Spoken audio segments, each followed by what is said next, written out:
The attitude in the Third Reich towards women was simple. Girls had to serve the state and belong to it body and soul. And one of the roles that was assigned to the fair sex in Nazi Germany was an escort. The intimate life of German soldiers after the First World War stopped being their personal affair and became a state problem, which was facilitated by many different factors. The first and the main one is the rapid spread of venereal diseases in the troops, which have become a real scourge for the army. Also, there were other difficulties. More than one serviceman blotted out military secrets to their lovers. The talkativeness of satisfied and relaxed men after sex was often used by spies. Also, the lack of proper heterosexual intimacy led to relationships between soldiers, and homosexuality, the politicians of the Third Reich believed, weakens their nation and deprives it of courage. In addition, relationships with Soviet, Polish, and Czech women were perceived as a threat to the purity of the race. The ineffectiveness of the leaflets and posters was obvious, and Hitler came up with another way to combat male lust. By the beginning of the Second World War, a system of brothels had been created, operating not only in Germany but also in the occupied territories, and even in concentration camps. But that wasn't all. Mobile establishments were invented that accompanied the soldiers. The difference between the brothels in the occupied territories and those that operated in Germany itself was enormous. Residents of the occupied countries getting into a brothel were deprived of all rights, and those who were unlucky enough to catch a venereal disease were often shot.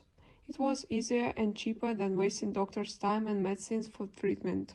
Brothels in Germany itself were another matter.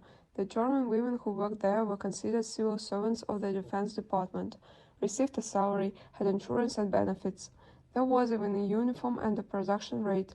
The maximum was 600 soldiers per month. Despite the frightening KPs, there were enough women who wanted to join the brothel. No, the Germans weren't obsessed nymphomaniacs who dreamed of serving 20 men a day. By the beginning of the Second World War, a large-scale brainwashing campaign was conducted in society. Women were indoctrinated that they belonged to the state, and their main mission was to work in all ways for the good of the country.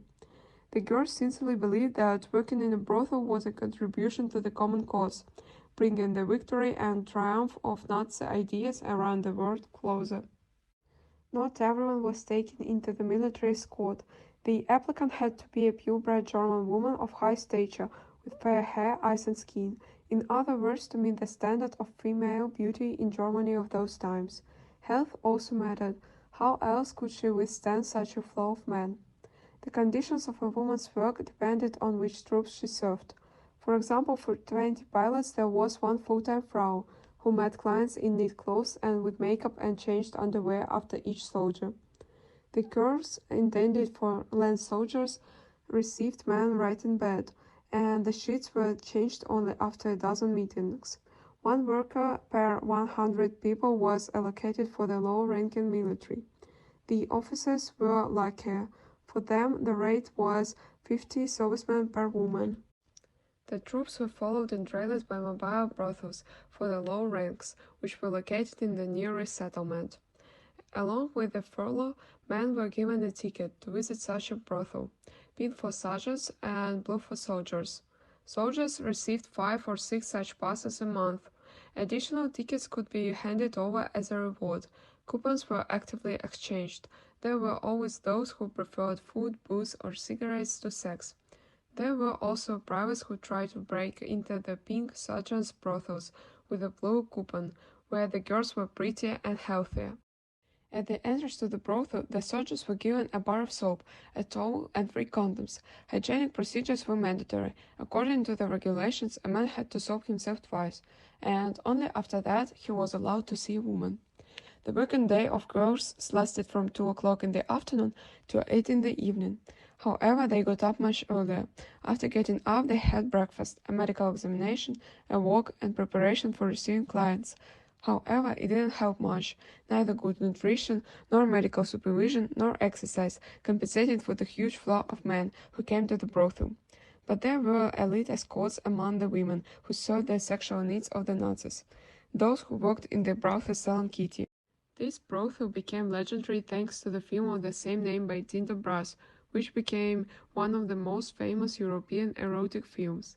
Years later, Swiss film producer Jörg Brunner became interested in it. He decided to make a serious remake of the Brass film based on historical facts. The rights to the film adaptation of the same documentary book by Detective Peter Norden were bought, but it soon became clear that there was very little verified information in it. Then the producer, together with the Austrian journalist Julia Schrammel, conducted their own investigation. Its result was the book Kitty's Salon, Legends, Facts, Fiction, Kitty Schmidt and her infamous Nazi spy brothel. The salon was opened in the 1930s and was located on the third floor of a house in Berlin's affluent Charlottenburg district.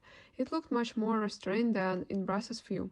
The brothel was disguised as a Schmidt boarding house for artists and cultural workers, and was an elegantly furnished huge apartment with many rooms. According to eyewitnesses that Brunner and Schrammel managed to find, the brothel manager Kitty Schmidt chose women for her establishment very meticulously. Only young, intelligent girls from 20 to 30 years old, with a good education and excellent manners, besides speaking foreign languages fluently, could get a job in the salon. According to rumors among Kitty's wards, there were respected ladies from the high society of Berlin. Some were married to rich and influential men, and went into escorts not for money, but for the same reasons as girls working in mobile brothels: to contribute to the common cause and demonstrate love and loyalty to the motherland.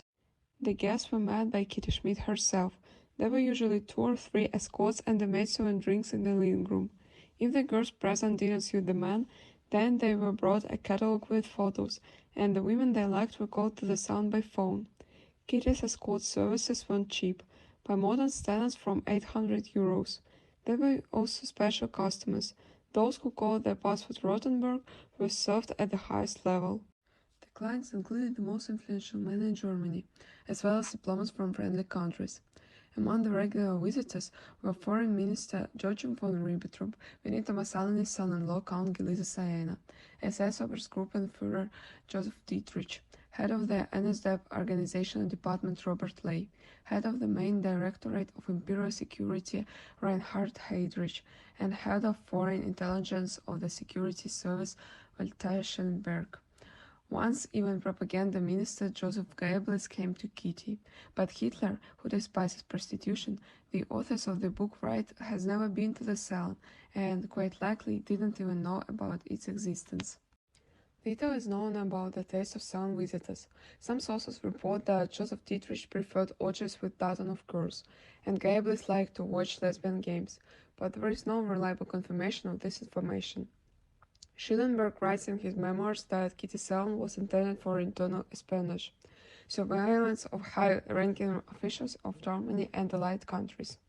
However, Brunner and Schrammel couldn't find any confirmation of the rumors still circulating about microphones mounted in the headboards of beds, mirrors transparent on one side, and Gestapo agents sitting in the basement with headphones. It's likely that Kitty Salon was an ordinary brothel for the Berlin power elite and their foreign friends. The establishment flourished from 1939 to 1942, and in 1943 a bomb hit the building, destroying the 3rd and 4th floors. The House of Tolerance moved to a less prestigious ground floor and ceased to be elitist, but continued to work. Kitty managed it until her death in 1954, and former employees remembered her with warmth. For some time after the defeat of Germany in World War II, brothels continued to exist. The ban on prostitution was introduced only in 1968. So ended the story of the escorts of the Third Reich, who were forced to serve men not by force, but by deception.